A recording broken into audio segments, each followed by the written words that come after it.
پرچم اسلام ہو جائے۔ الحمدللہ رب العالمین والصلاة والسلام علی خاتم النبیین اما بعد فاعوذ باللہ من الشیطان الرجیم بسم اللہ الرحمن الرحیم۔ الصلاة والسلام علیک یا رسول اللہ وعلی آلک واصحابک یا حبیب اللہ۔ الصلاة والسلام علیک یا نبی اللہ وعلی آلک واصحابک یا نور اللہ۔ مدنی چینل کے ناظرین، پروگرام قرآنی صورتوں کا تعارف، اس میں آپ کو خوش آمدید کہتے ہیں۔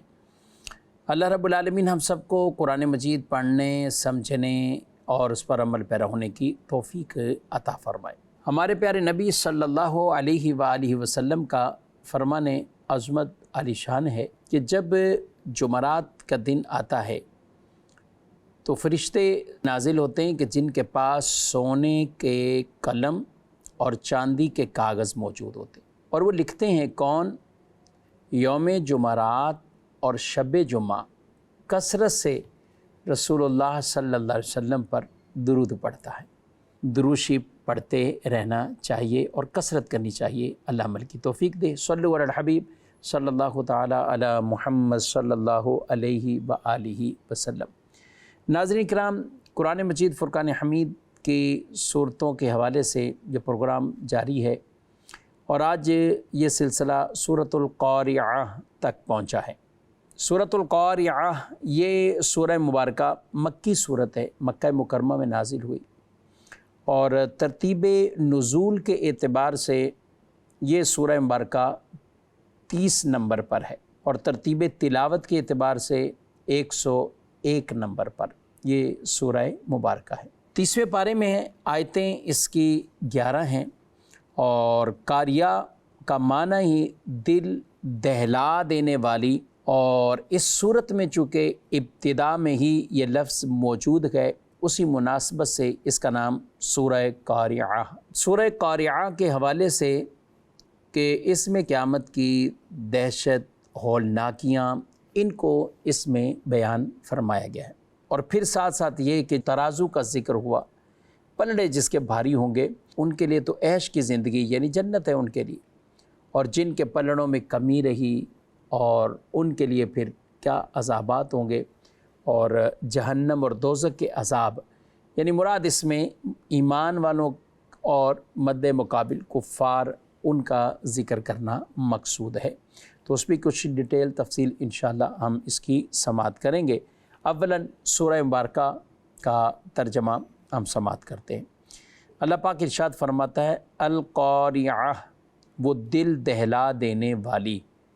مل قاریعہ، وہ دل دہلا دینے والی کیا ہے؟ وما ادراک مل قاریعہ، اور تجھے کیا معلوم کہ وہ دل دہلا دینے والی کیا ہے؟ یوم یکون الناس کالفراش المبثوث، جس دن آدمی پھیلے ہوئے پروانوں کی طرح ہوں گے۔ وَتَكُونُ الْجِبَالُ كَالْعِهْنِ الْمَنْفُوشِ، اور پہاڑ رنگ برنگی دھنکی ہوئی اون کی طرح ہو جائیں گے۔ فَأَمَّا مَنْ ثَقُلَتْ مَوَازِينُهُ، تو بہرحال جس کے ترازو بھاری ہوں گے، فَهُوَ فِي عِيشَةٍ رَاضِيَةٍ، وہ تو پسندیدہ زندگی میں ہوگا۔ وَأَمَّا مَنْ خَفَّتْ مَوَازِينُهُ، اور بہرحال جس کے ترازو ہلکے پڑیں گے، فَأُمُّهُ هَاوِيَةٌ، تو اس کا ٹھکانہ ہاویہ ہوگا۔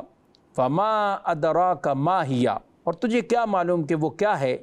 نَارٌ حَامِيَةٌ، ایک شعلے مارتی آگ ہے۔ اب بڑھتے ہیں ناظرین کرام تفسیر کی طرف۔ اللہ پاک جو یہ ارشاد فرما رہا ہے، القاریعۃ مل قاریعہ وما ادراک مل قاریعہ، یہاں پر وہ دل دہلا دینے والی جسے یہ ذکر فرمایا گیا، اس سے مراد قیامت ہے، اور قیامت کا ایک نام قاریہ بھی ہے۔ قرآن پاک میں قیامت کے کئی نام ہیں، بلکہ اس کے علماء کرام نے تعداد بیان کی ہے، 19 تعداد بھی ذکر کی گئی ہے جو قیامت کے نام ہیں۔ تو مختلف انداز سے قرآن پاک کی مختلف آیتوں سے ہی وہ ثابت ہے۔ تو ایک نام قاریعہ، اس کا ایک تو لغوی معنی ہے، لغوی معنی کے مراد تو اس کو یوں کہہ لیں کہ جیسے کہتے ہیں کہ دروازہ کھٹکھٹانا، بجانا، اور عرفی اس کا معنی کہ اچانک آنے والی مصیبت، بہت بڑا حادثہ۔ قیامت بھی چونکہ بہت بڑا حادثہ ہے اور وہ اچانک آنی ہے، ناگہانی مصیبت کہہ لیں، تو اسی وجہ سے اسے القارعہ یہ فرمایا گیا۔ ایک یہ بھی بیان فرمایا گیا کہ القارعہ قیامت کے ناموں میں سے چکے ہیں کہ جب قیامت کے دن سور پھونکا جائے گا تو ایک زبردست چنگھاڑ کی آواز آئے گی جس سے تمام لوگ دہل کر مر جائیں گے۔ اور دوسری وجہ یہ بیان کی کہ جب قیامت آئے گی تو سورج، چاند، ستارے، پہاڑ وغیرہ سب پھٹ کر ٹکڑے ٹکڑے ہو جائیں گے اور اس سے بہت گرجدار آواز پیدا ہو جائے گی۔ اس وجہ سے قیامت کو قارعہ فرمایا۔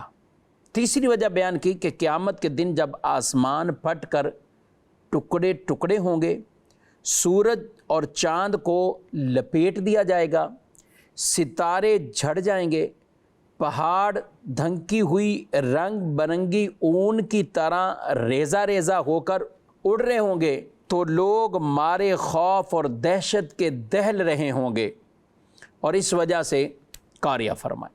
چوتھی وجہ قیامت اپنے ہولناک امور سے اللہ کے دشمنوں اور کفار کے دلوں کو ضرب شدید سے کھٹکھٹا رہی ہوگی۔ اب یہاں پہ یہ ارشاد فرمایا گیا وما ادراک ما القارعہ، تجھے کیا معلوم کہ وہ دل دہلا دینے والی کیا ہے۔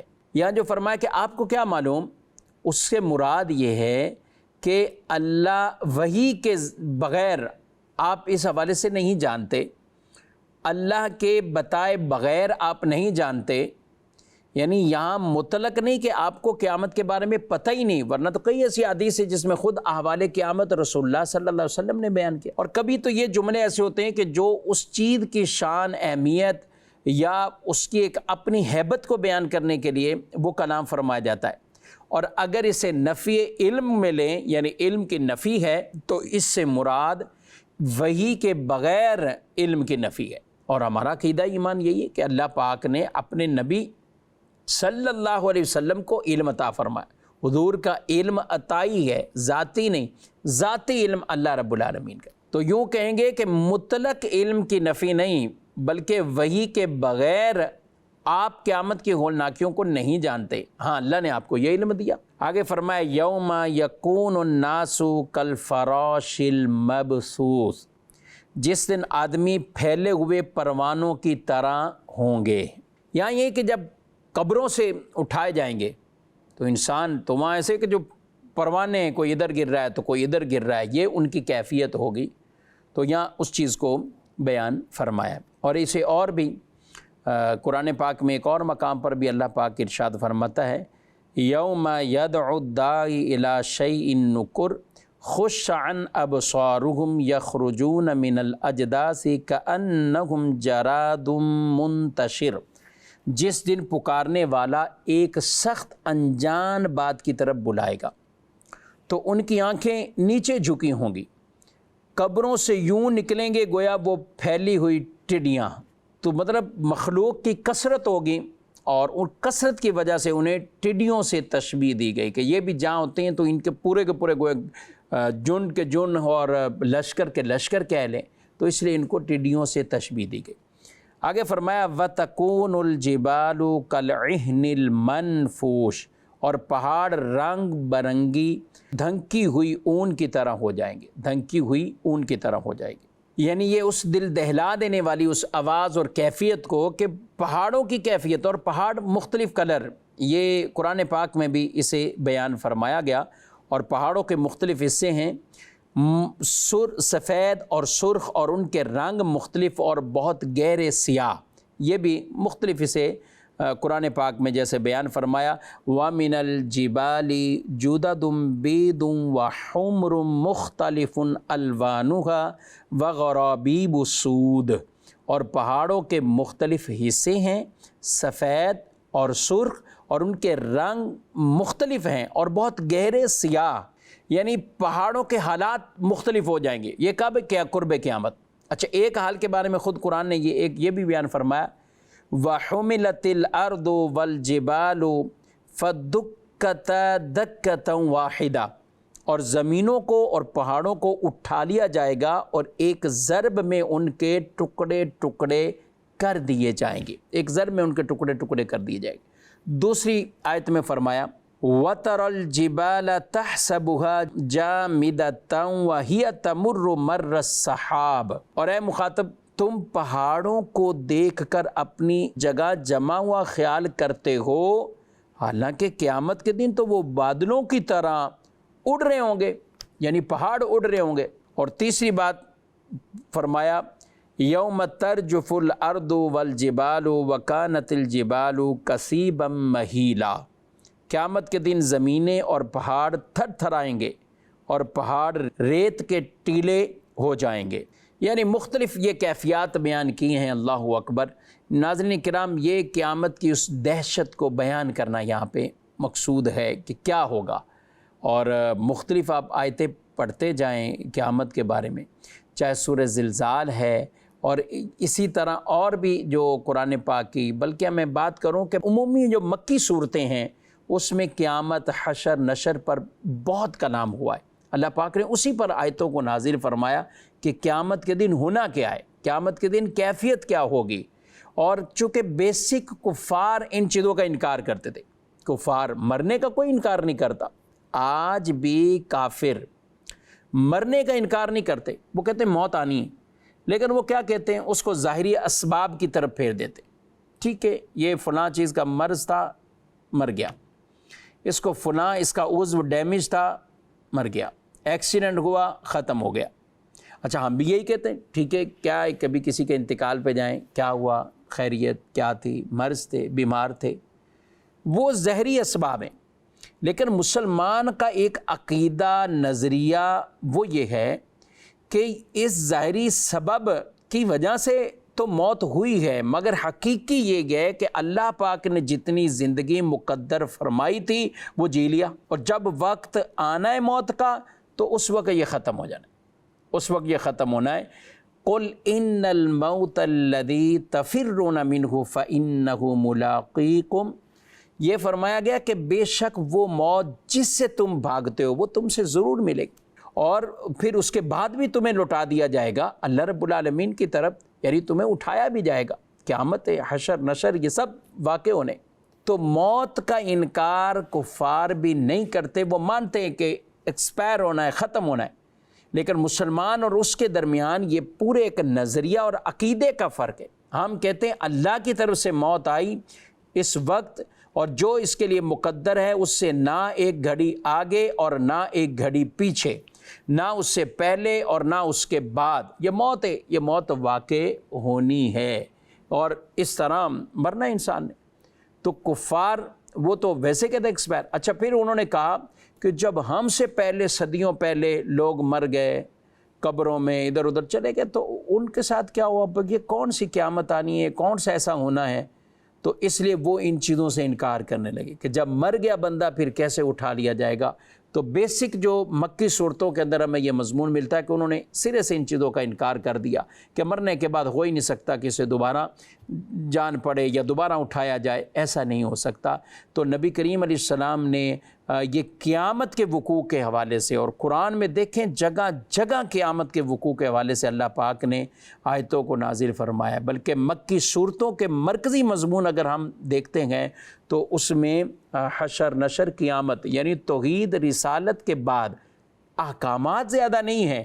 نماز کے کہیں کہ احکام زیادہ، زکوٰۃ یا ان چیزوں کے یہ بعد میں آئے ہیں مکی صورتوں میں، اور پھر مکی بھی ابتدائی جو صورتیں ہیں، اور ظاہر مکی صورتیں بہت زیادہ تعداد میں ہیں۔ اگر قرآن کی اوورال صورتوں کو ہم دیکھتے ہیں تو 114 صورتیں، لیکن انہی میں صرف اگر مکی صورتیں دیکھتے ہیں تو 86 مکی صورتیں اس میں موجود ہیں، اور بقیہ 28 صورتیں یہ مدنی صورتیں اس میں ہیں۔ اب آگے اللہ پاک نے جو ارشاد فرمایا آیت نمبر 6 سے 11 تک، میں ساری وہ آیات مبارکہ پڑھ دیتا ہوں جس میں میزان عمل کے حوالے سے، یعنی پہلے قیامت، اس کی وحشت کو بیان کیا، اور آگے کیا فرمایا، فَأَمَّا مَنْ ثَقُلَتْ مَوَازِينُهُ، تو بہرحال جس کے ترازو بھاری ہوں گے فَهُوَ فِي عِيشَةٍ رَاضِيَةٍ، وہ تو پسندیدہ زندگی میں ہوگا۔ وَأَمَّا مَنْ خَفَّتْ مَوَازِينُهُ فَأُمُّهُ هَاوِيَةٌ، اور بہرحال جس کے ترازو ہلکے پڑیں گے تو اس کا ٹھکانہ ہاویہ ہوگا۔ وَمَا أَدْرَاكَ مَا هِيَ، اور تجھے کیا معلوم کہ وہ کیا ہے؟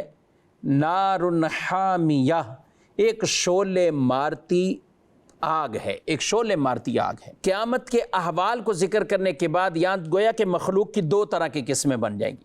ایک وہ ان میں کہ جن کے نیکیوں کے ترازو بھاری ہو جائیں گے، اس کے وزن دار نیک عمل زیادہ ہوں گے، اور وہ جنت کی پسندیدہ زندگی میں ہوگا، عیش کے ساتھ ہوگا۔ یعنی جنہوں نے حق کو مانا، اسلام کو، دین کو، اللہ کے نبیوں کو، کتابوں کو، سب کچھ مانا، تو ان کے ترازو بھاری ہوں گے، اور جنہوں نے اس حق کو نہ مانا، باطل کی پیروی کرتے رہے، تو ان کے ترازو ہلکے ہوں گے، اور پھر کیا ہوگا؟ اور وہ آگ میں ہوں گے۔ یہاں پر ناظرین کرام ایک اور گفتگو بھی کی گئی کہ اعمال کا وزن کس کا ہوگا؟ مسلمان کا، کافر کا، دونوں کا؟